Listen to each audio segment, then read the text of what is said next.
mahiwagang kamote.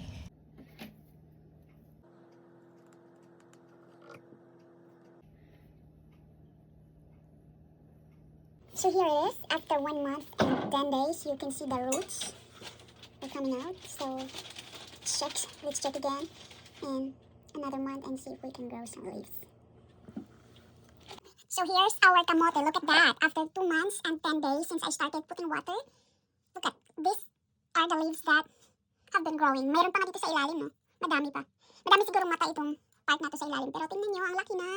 Ang laki na ng kanyang leaves, ang taas na. So ang gusto ko lang dito is makasurvive siya until sa spring. Kasi pagdating ng spring, hindi na ako mag-start ng laman ng kamote. So ang idiretso ko na natanim sa lupa, pag spring, yung time namin na magtanim dito is, ito na siya.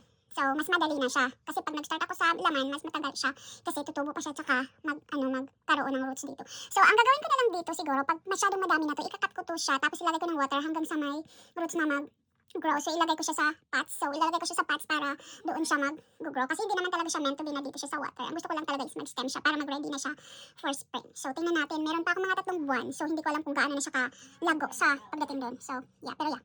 It's amazing. So meron pala ako dito sa kwarto. Meron akong light yan. Nung mga araw na hindi napoproduce sa sun, meron akong growing light dyan. So para makasurvive siya. So yun lang. So now, papakita ko na sa inyo ang aking kamote. Oh, tingnan nyo ang taas na niya. Kakapalit ko lang ng water. Pinapalitan ko pala ito ng tubig every 4 days. So yeah. Pwede na ako ditong mag-cut. Tapos i-propagate ko.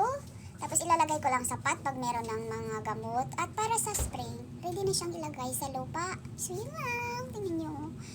So hi! So kumusta na nga ba ang aking kamote? So ito na siya, change ko lang ng water. Kasi di ba sabi ko last video ko, lagi ko siyang tini-change ng waters. Siguro mga every 4 days.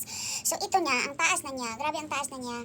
Tingnan mo, nagda-down na siya ganyan. So ang gagawin ko dito is puputulin ko to tapos i-propagate ko siya. So yung susunod kung ano gagawin ko dito, lalagay ko na lang sa next video para hindi masyadong mahaba.